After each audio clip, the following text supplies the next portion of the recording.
Just a couple things I want to touch on as far as preparation for the studio, because I get asked about that a lot too, is, what do I do for a session?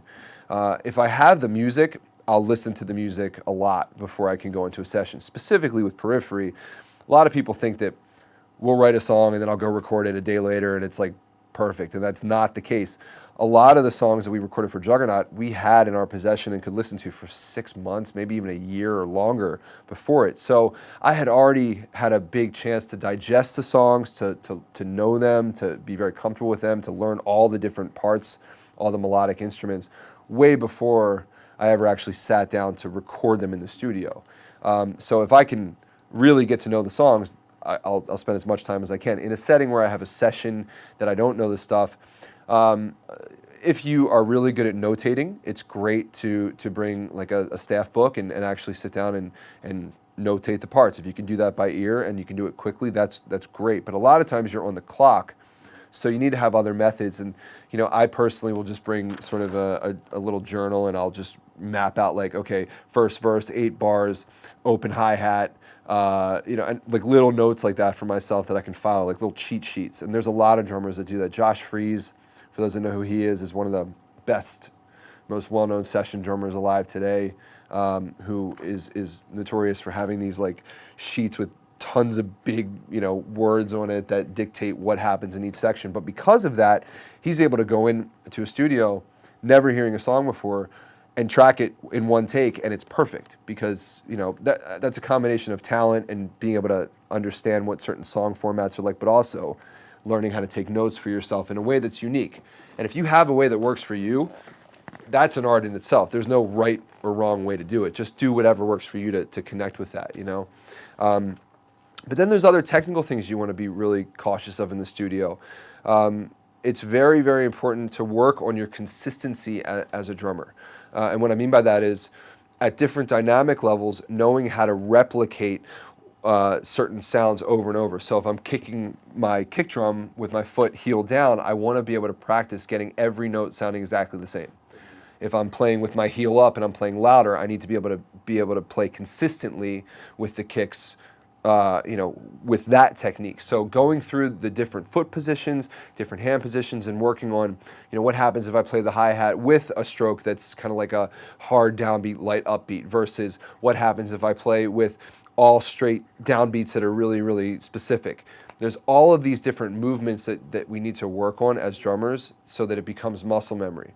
And it's not that this is the one way we play, it's based on the song that dictates what techniques you might use and the way to do that. So just really, honestly, the best way to do this isn't, there's no like big secret. It's just sitting down, picking a groove and focusing on different aspects of that groove with a big sort of emphasis on listening. You really need to listen to what you're doing. And there is a visual aspect too. I mean, you can sort of, with your eye, kind of measure the space between the kick drum beater and the actual drum head itself and see if you're consistently creating the same amount of space between every hit. But a lot of times it's hard to tell that. So it's all about listening. So again, this applies to that idea of mixing yourself. And go as far as to, play a groove where your bass drum is consistent, playing really, really, really loud, but you're working on your hi-hat playing really, really soft.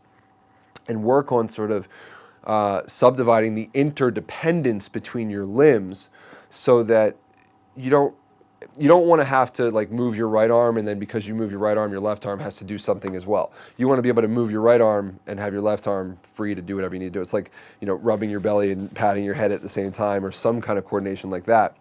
But it's not just one movement. There's so many little incremental differences you can use as far as dynamics go to create different sounds, and it's just really important to study that. That's, if you want a career as a session drummer or someone who can go and perform live and sound consistent every night, you really have to work on these things, because the drummers that do have those gigs, they have worked on that.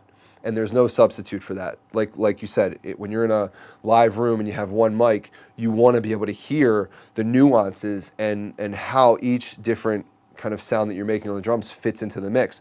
You don't want it to be this big mush. And if it is, producers who are really putting your drumming and the sound under the microscope will see that, they'll hear that, and they won't call you back for another session. Honestly, I mean, it's really tough. So that's really important. And The other thing is, look, in any situation that you're going in and you're working with other people, it's good to communicate, it's good to ask questions, it's good to be able to take direction. You may have this great idea, but everybody else in the room may feel like it's better another way. In certain cases, you gotta kind of say, okay, learn how to say, okay, cool, I'll play it this way and do what the person, who's hiring you wants you to do. It's very important to be able to take direction, to be laid back, to not be in the way, to not sort of take over the room. These are things I've talked about in my previous Creative Live class. I don't need to get into now, but it's all about sort of learning how to read the room and come into a situation and blend in versus standing out in a bad way. Yep. You really want to do your best to just kind of seamlessly come into situations and go. And I think with that, and the last point is, a lot of drummers will go into the studio and get really nervous, because it's such a high pressure situation and you really are under the microscope and thinking about, oh my God, like this producer's listening to me, and oh my God, the guy who wrote the song who's paying me is listening to me, or my band members are counting on me to get this session over with in one day because we only have 5 days in the studio and I need to bang out 5 or 6 songs in this one day. That's a lot of pressure. But again, preparation is key in that regard. Make sure that you're prepared and you know your parts. Make sure that you've played through them before. That was a lesson that I had to learn when we recorded Periphery 2. We had been so busy with touring prior to that album recording session that I hadn't actually sat down on the drums to play predominantly any of the songs. So I had memorized them and I had tapped them out on my steering wheel while driving, and I could kind of sing you the parts if I had to, but I hadn't actually executed them. So it took way longer for me to play and perform those parts in the studio. We had to do a little bit more punching and a little bit more isolation. And that was kind of uncomfortable. I mean, it happens, I guess, due to scheduling limitations, but it's not ideal. So for Juggernaut, we actually rented out a studio to record the drums, and I think we did it about 10 days before we actually started recording so that we could go in, I could get the kit set up, I could have it in the room it was going to be in, feel really comfortable there. We played through every single song as a band. We were able to actually work out the parts so that when it came time to record, it was still challenging, but I was much more relaxed. I wasn't feeling as pressured or as worried. I have a session soon after this Creative Live class back home where I'm recording 6 songs with just friends of mine. And I've sort of listened to the songs, but they're not finished yet. So there's some interpretation going on and I kind of have to wait. So that's a little bit more challenging because I don't have all the parts worked out and even the songs themselves aren't worked out. So there's a little bit of nervousness there, but I just have to remind myself, like, it's all good, like, we'll work through it. And take a deep breath and realize that what you're doing by recording drums in a studio is way more fun than a lot of other things you could be doing professionally. Like, it's supposed to be fun. It is expressive. It is artistic. You are, making something that has a tangible sound that wasn't there before. You're creating something. So if you can think of it as this very exciting situation versus a very anxious situation, I think just looking at it that way can help you sort of deal with the pressures and deal with the stress. It's like stage fright, same kind of thing. A lot of times we'll go to get out on stage and it's like, oh God, I'm like nervous. But it's all about how you look at that. Do you look at that as nervousness or do you think of it as excitement? And if you think of it as excitement, then you actually get excited. If you think of it as nervousness, then you're going to go down that rabbit hole of nervousness. And I think it's good too. I'm sure guys like Josh Freese, maybe, I don't know at all personally whether he feels this way. He may not, but there's always the chance that still to this day with all the records he's been on that he still gets a little bit anxious and feels that pressure in certain situations. And I'm sure a way that he copes with it, or at least someone in that kind of position would cope with that, is saying, all right, so I'm nervous before I do this thing that I do all the time, but that nervousness is actually a part of what happens all the time. So that means everything's working normally. Like my body is firing the right way, my brain's, working the right way. If I'm nervous, that's normal. And I can recognize that comfortable feeling that's coming back and use that sort of as a way to execute a positive outcome, hopefully, in that regard, versus being like, oh my God, I'm nervous. It's almost weird now if I go to play on like a show, or if I even go, like today, I've got to record this song and all the people watching this, it's like, oh wow, I'm really under the microscope. And it's a little nerve-wracking, but that's a familiar feeling. And if I didn't have that, I'd probably be a little bit more weary of something being off. So just learn to embrace those situations, take a deep breath, realize that no one started off being amazing at recording drums in the studio. At least I don't think that's possible. I think you need to really do it a lot of times to get fully comfortable. And then even when you do it, it might not be perfectly comfortable. You need to mess up a few times, I think. Totally. Have a few bad sessions. Yeah, you need to be open to that criticism you're going to get as well. So, and believe me, I've been told many times, like, you're not hitting hard enough, or the feel isn't right, or, you know, you're bashing the cymbals way too hard, pull back. And when you're recording and you're in that moment, it can be so frustrating to be told what to do. I mean, we probably have videos of me screaming at you or whoever. I think you didn't scream at me that much. I didn't know. You're pretty low key, but Yeah.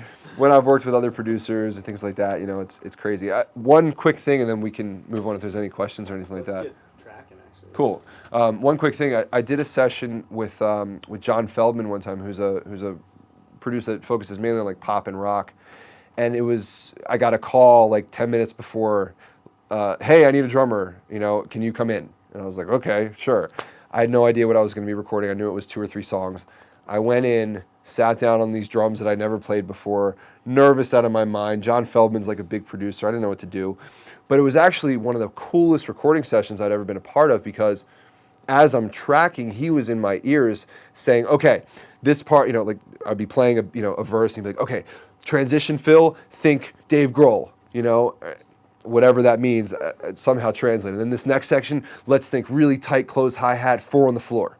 You know, so he was like kind of telling me where to go as I was playing, and that was such a cool experience that I'm really grateful to have had, because it's amazing to see how different producers will track. Some guys will be like, all right, go. Some guys will be hands-on like that, you know. So that was one of those really crazy ones that worked out pretty well, and it was just cool to experience that, you know. I think we successfully mentioned Dave Grohl in every segment so far. I think we have, yeah. Yeah. Just Well, awesome. I mean, I think he's honestly very influential, at least for me as a drummer. He's a great musician in that regard, because in the studio he is so good, and you hear drummers talk about him all the time. There's a lot of guys like that, Elon Rubin, and I mean, there's tons. I'm going to mention him now, like in every. I'm going to find a way. You're going to try. Cool. It won't be subtle. Good. It's going to be. He's probably watching. Yeah, we want to go on tour with the Foo Fighters, Yeah. so maybe this will work. Yeah. That's the whole plan. Yeah. There you go. I'll have to just change our set list for that. Yeah.